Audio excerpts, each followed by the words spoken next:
Do you want to know what's wrong with the church these days? Because I can tell you, What? Just a second. Let me rephrase that a little bit. I'll put it this way. People tell me all the time what they think the problem with the church is today, and they are always so sure, so they must be right. Right? For example, I've been assured that the real problem with the church today is Sunday shopping. Yep. The real problem is that people have the possibility to go out and go shopping for groceries or to buy a new outfit sometime between 9 a.m. and noon on the first day of the week. Oh, and there's more. Yes, there are the hours of business at the local shopping mall, but there are also the sports leagues. Yes, the other problem with the church is that sports organizations schedule their games and their practices and rent out their ice and fields at any hour on Sunday mornings. Can you imagine that? Oh, and there's more. In fact, there's a whole litany of problems with the church. The other problem with the church is also that people don't want to sit on committees, and they don't want to join churches and join groups in the church. And, well, let me be frank here. And remember, this is assured data that I've been fed so consistently that it must be true, right? All of this, particularly fault of the younger generation. See, whereas previous generations were only too happy to go out and attend long meetings and participate in women's groups and bake pies and cookies and do other things to support the work of the church, apparently younger people don't have the time for that. Oh, and there's more. Should I go on? Another problem with the church today is that, well, people don't like the right kinds of music. And they don't like long, wordy prayers, and they are not appreciative of hardwood benches that might be hard to sit on, but are beautiful to look at. And I have been confidently told that all of this is precisely the problem with the church today. And I'm not saying that it's particularly people at St. Andrew's who are always telling me this. I actually get this from various places, even from people who never go to the church themselves. And yeah, maybe I am exaggerating what I see as the subtext behind comments that people make, but all the same, I'm pretty sure that these kinds of sentiments sound pretty familiar to you. All of this is part of the litany of lament that we pour out whenever we think about the problems facing the church. And I wanted to reflect them back to you. I wanted you to hear them, because I think that these comments are emblematic of the ways that we think about the problems that face the church these days. I want you to notice how I phrased them, because there was nothing in what I said about what the church does or fails to do. Every complaint was about what everyone else does or doesn't do.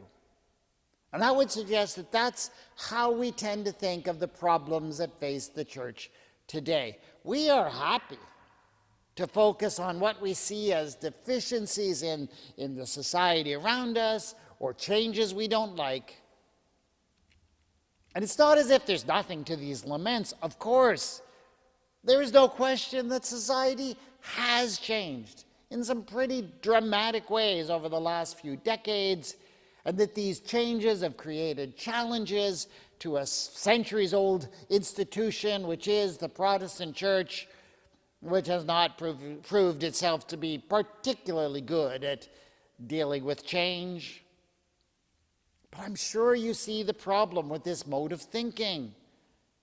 If the root problem facing the church is that the world has changed, well, then the only cure for the church is that the world should spontaneously decide to go back to how things used to be.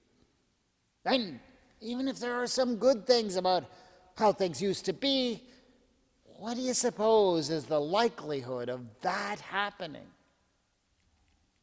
That's why I find the approach of the Apostle Paul so refreshing. Paul dedicated his life, once he had met the risen Jesus, to building up the church and tearing down barriers that kept people away from Jesus and his message. And he pushed hard to include all sorts of people that others objected to into the life of the church. And he seems to have been very successful in his work, founding churches all over Asia Minor and the Greek peninsula. And he did all of this despite facing a great deal of opposition from fellow Christians and Jews and even local officials. And so I cannot help but think that we might be able to learn something important from Paul and how he approached his work. And he explains his approach in our reading this morning from the first letter to the Corinthians. And you want to know what I first noticed when I read what he says? I noticed that Paul spent absolutely no time talking about how the society around the church needed to change in order to help him in his work. He didn't call on the emperor to shut down the local marketplace or to ban chariot races on Sunday mornings. He also didn't complain about people not being available to sit on committees or how they didn't want to listen to the sermons the way he liked to preach them. No, instead, this is how Paul describes his strategy. To the Jews, I became as a Jew, he says, in order to gain Jews. To those under the law, I became as one under the law, though I myself am not under the law, so that I might gain those under the law. To those outside the law, I became as one outside the law, though I am not outside God's law, but am within God's law, Christ's law, so that I might gain those outside the law. I think the message could not be more clear. Far from blaming other people for being where they are, Paul makes a point of meeting them there, where they are. And he does this in spite of his own sense of identity. He's willing to suspend his own Jewishness, his own sense of the law that he's responsible to in order to meet people exactly where they are. And he goes even further than that. You know, in the church, we have often fallen into the temptation of thinking that our failures are the result of other people's weaknesses. We like to say that because other people lack in commitment or faith or faithfulness or don't want to do the work of the church, that's why we have problems. The church, in a classic display of projection, is unwilling to see its own weaknesses and so projects weakness onto others. And I know complaining about other people's weakness can feel satisfying. It is certainly habit-forming, but Paul offers us the perfect antidote to that. To the weak I became weak, he writes, so that I might gain the weak. I've become all things to all people, so that I might by all means save some. Paul is telling us that whenever we are tempted to perceive someone else as weak, what we need to do is put ourselves in their position. It is like the indigenous North American proverb that says that you should never judge another until you have walked a mile in their moccasins. And the truth is, once you do that, what you usually discovered is that what you perceived as weakness was, in fact, something very different. When, for example, people are struggling with economic difficulties, it's easy. It often feels easy to write them off, to accuse them of just being lazy. Oh, nobody wants to work these days, has become the common refrain. But I honestly believe that there are very few who are truly lazy in that sense. People often have some very good reasons for why they are not working or not working enough to cover all the bills.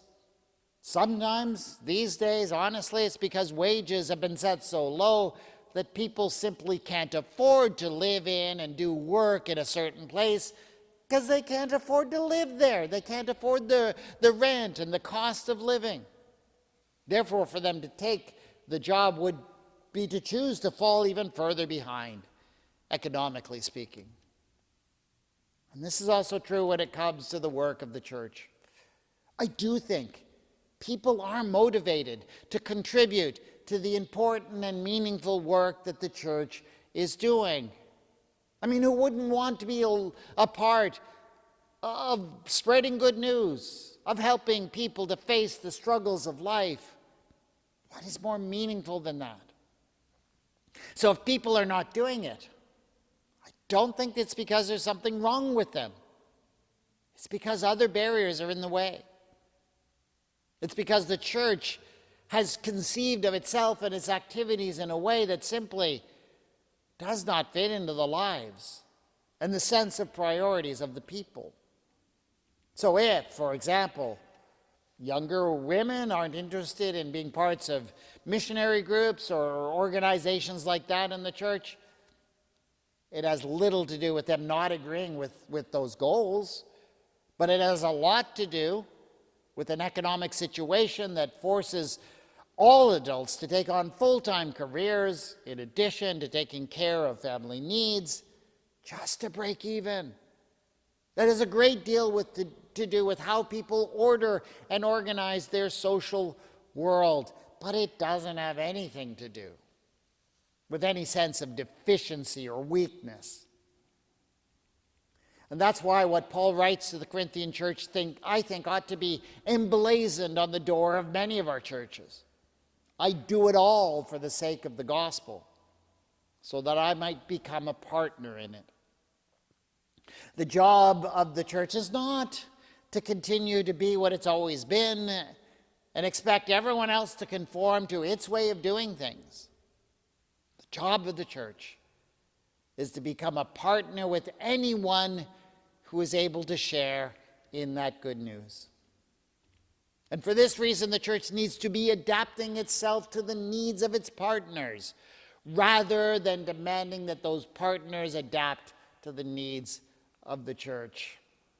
A simple recognition, for example, that families these days are stretched to the limit would go a long way. People are on the run, earning what they need to survive 5 or 6 days a week. They're on the run providing for the needs and the development of their children.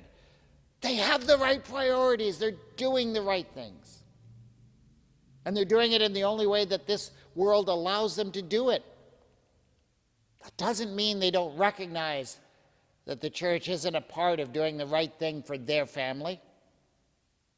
But it might mean that the church does not fit into their lives in the ways that it worked for other generations. But as the church finds ways to partner with such families where they are in their lives, we will discover new strengths. And I will confess that, like many others, this church is still working on these things. But I do think that how we are finding ways to allow kids to be kids in our worship service and to be part of our worshiping life, isn't that a good step in a good direction? There are many challenges facing the church today. Whenever we're tempted to explain away those challenges by laying blame on the society outside of the church, we're not going to get anywhere. That's a non-committed conversation. And as we learned last week, you get nowhere with non-committed conversations. What is needed is a commitment to meet people where they are, to love them as they are, and to partner with them in a way that values them and the challenges they are dealing with. In doing that, we will find the greatest strength for the church. Teach us, Lord. Teach us, Lord. to follow in the way that Paul has shown us. Amen.